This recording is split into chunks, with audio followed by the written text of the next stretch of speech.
Revere F. Wistyhuff isn't a name that's easily forgotten, but nevertheless that seems to have been his fate.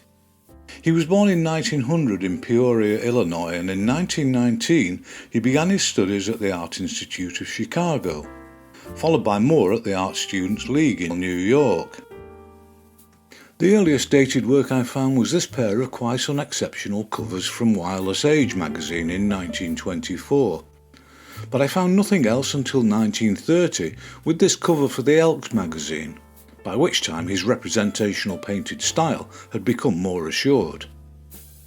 And from that year onwards his generally good-natured, lightly humorous images started to feature with increasing regularity on the covers of any number of other mainstream American magazines.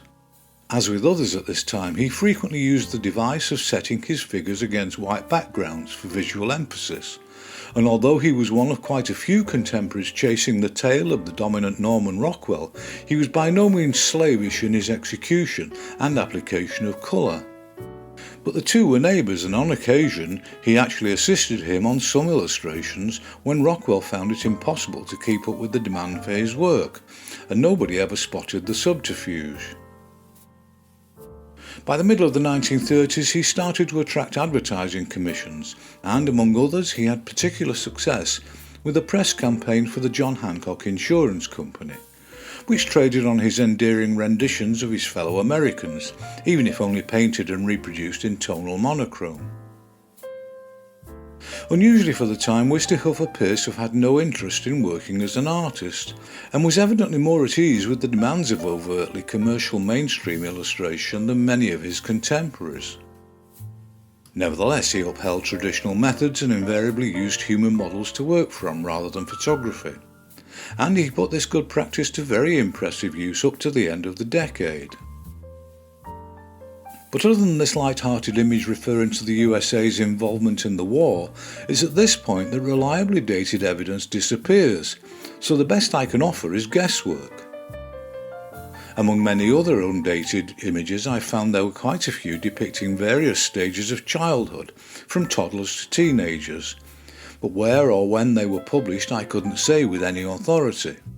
The clothing and other indicators strongly suggest they came from the post-war period, but that's the best I can manage in terms of detective work. It's stated by a reliable source that during the 1950s and 60s he was a major contributor to the World Book Encyclopedia, but I found nothing in the form of visual evidence. So all I can offer in conclusion is that Revere F. Wistyhuff died in 1971 at the age of 71 and was promptly all but forgotten. Thomas Jefferson Mashamer was born in Holdridge, Nebraska in 1900, although some assert it was either a year earlier or later. Following his studies at Nebraska University, he worked briefly at the Kansas City Star, but his work also appeared in the New York Tribune, and in 1922 he relocated to New York, where he began an enduring professional association with the humour magazine Judge. Mashamer had a particularly light and expressive touch with pen and ink, and used this skill to portray all manner of characters, although it was obvious from early on that he was particularly well suited to the creation of dainty but provocative young females, at that time generally known as flappers. Throughout the decade his work appeared in monochrome in the pages of Judge, and in colour on quite a few of its covers. His colour work was created with washes of watercolour applied over his spiky expressive line, and although far from an afterthought, his application was merely functional rather than fundamental. And although there is no definitive evidence, it was fairly obvious that Mashamer's style and penchant for willowy females had been strongly influenced by the similarly styled, slightly older illustrator Russell Patterson. In 1927 he created this cover for a humorous book, but otherwise his output was entirely in the form of magazine work, and he rarely, if ever, strayed from his usual trademark topics. From 1928 until 1930, he wrote and drew a comic strip for King Features Syndicate called Petting Patty, which was regularly printed in full colour. In the early years of the 1930s, it seems his association with Judge ended with a fairly brief but popular feature titled Laughs from the Shows, a page of monochrome gags arranged loosely across the page with the captions written by hand. But there was no shortage of other work, and in 1932 his series Gags and Gals made its debut in the New York Mirror. Like Laughs from the Shows, this was a collection of jokes, some of which were single panel and others which were sequential, printed most frequently in colour and apparently laid out in a fixed template for each instalment. In addition to his ongoing commitment to Gags and Gals, Mashima also started to appear with increasing regularity on the covers and in the pages of College Humour, and soon became a permanent fixture there too. In 1934 he married the actress Pauline Moore, and although it was Gags and Gals which occupied most of his time, he simultaneously continued to create other humorous work, most of which also made great use of his facility with leggy lovelies and hapless males. Gags and Gals became so popular that in 1936 a couple of short live-action movies were made, and Mashima himself even featured in them. The last instalment of the printed version was published in 1938, and when the USA entered World War II in 1941, his mix of mildly suggestive humour and renders of attractive females were published in several humour magazines, and were a source of harmless morale boosting up to the end of the conflict.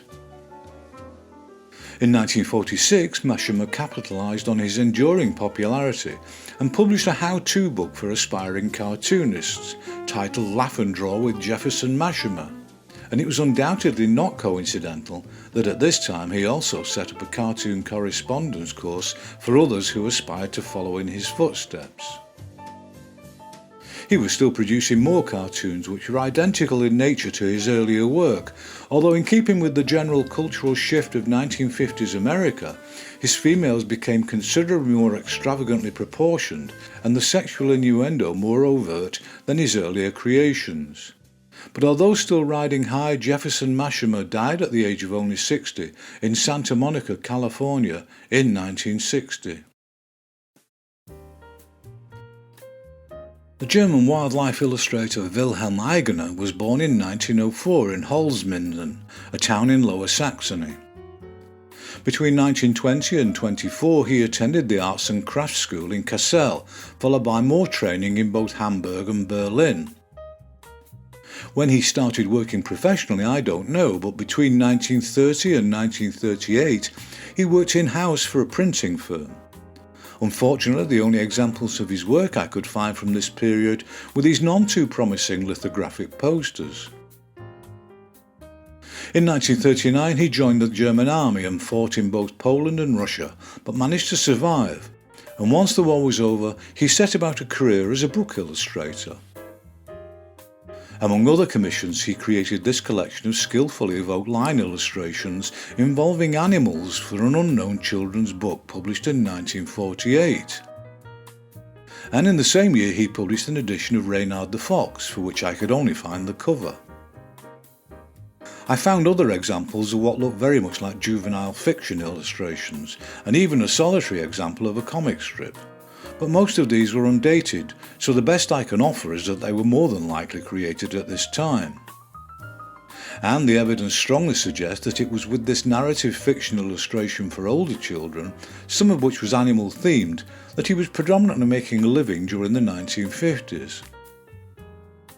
But it is also known that in the later years of the decade he began travelling in order to make observational drawings of wildlife in their natural habitats, mostly but not exclusively in various African countries.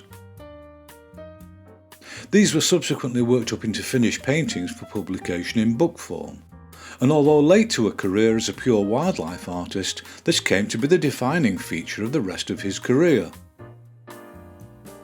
Among other early published wildlife work was a collection of images of exotic fish and other aquatic life titled Our Aquarium, which was initially published in the Berliner Morgenpost in 1962 and was later republished in book form. In 1963 the book Mammals of the World, written by Hans Fass, was also published, and it was his work for this book which consolidated Eigener's reputation as a wildlife artist. The The success of the book was such that it was published several more times to meet demand in the years that followed, and Eigener became the writer's illustrator of choice on others with a wildlife theme, including Birds of the World a year later and Fish of the World in 1966. Eigener's images were well observed and anatomically correct visualizations of the various species, but his painting technique and its combination with expressive gestural line work prevented them from appearing wooden and overly posed, as the work of earlier wildlife artists had been. In 1968, he first began contributing illustrations to the encyclopedia titled Grimek's Animal Life, and in 1971 what has come to be his best-known book, The Encyclopedia of Animals, was published. It contained colour illustrations of around 4,000 animal species, and whatever his other successes to date had been, this collection, which is still being reprinted and avidly devoured by natural history enthusiasts to this day under a variety of different titles, quickly became his defining publication. Throughout the 1970s and early 80s, Eigener carried on making trips to far-flung destinations in search of yet more wildlife to discover and record, and was even hired as a consultant for a TV wildlife series, World of Animals, in the late 1970s. He worked well into old age and was still creating more images of the world's wildlife up to his death in 1982 at the age of 78. Cecil Walter Bacon was born in the town of Battle in Sussex in 1905, and in 1923 he studied at the nearby Hastings School of Art. In 1926 he began working for an advertising agency in London before turning freelance in 1929, which was also the year he married. And in that same year he created this poster for London Transport, promoting the historical tourist attraction Chislehurst Caves. This was the beginning of a relatively brief but fruitful professional association, and in 1930 he created another two singing the praises of things to do in the capital, while also designing another suggesting that living in the more rural Welwyn Garden city was actually a preferable alternative to the noise and bustle of the city. He continued to create more posters for London Transport, but was also rapidly attracting more clients, and was making a name for himself as a book cover designer and illustrator. There was also this striking colour image for a luxury hotel's brochure, and from the middle of the decade his monochrome illustrations started to appear with increasing frequency in the pages and occasionally on the cover of the Radio Times. He designed this striking gangster novel cover in 1939, but as soon as war was declared, Bacon joined the RAF. Nevertheless, he was creating propaganda for the euphemistically titled Ministry of Information, and there was some other work for books and magazines created during the war years, even if his output had manifestly slowed down considerably. When the war ended, Bacon became more prolific and resumed his career with the emphasis now on bookwork, and by this point he was appearing more frequently in full colour than his earlier output. Among other commissions there was an illustrated edition of John Bunyan's 17th century moralistic tale Pilgrim's Progress, and although I could find very little to show, what I could find suggests this was a fine creative body of dramatic painted images. In 1951 he created this illustrated map as part of the vast amount of imagery commissioned for that year's Festival of Britain. One of Bacon's favourite means of expression was with scraperboard, and he wrote and illustrated a book about how to use this technique in 1951. Most of the monochrome images he had produced up to this point, and particularly those published in the Radio Times, had been created using this painstaking process. So it was perhaps a little ironic that from this point on the bulk of his work was actually created and reproduced in full colour by altogether different techniques. Among his most significant commissions of the later 1950s was a series of paintings for the educational books Looking at Everyday Things and Looking at Britain by Jean and David Gadsby, each of which illuminated aspects of modern life, with the emphasis firmly on manufacture, farming and technological processes in Britain and abroad. His work continued to be published throughout the 1950s, and it continued to be significantly diverse in terms of the graphic approaches he used, from his various methods in monochrome through to flat graphic designs and more painterly renders. In 1960, Bacon also illustrated another educational book, From Cavemen to Vikings, for a series titled Looking at History, following which evidence of his work becomes significantly thinner on the ground. Whether that's an indication of declining popularity or just another example of inadequate evidence, I couldn't say. But the last verified example I could locate was this swirling borderline psychedelic design for a crime novel in 1970. And Cecil Bacon died in 1992 at the age of 87. I hope you found something to tickle your fancy among this quartet, and I also hope I'll see you again for the next one.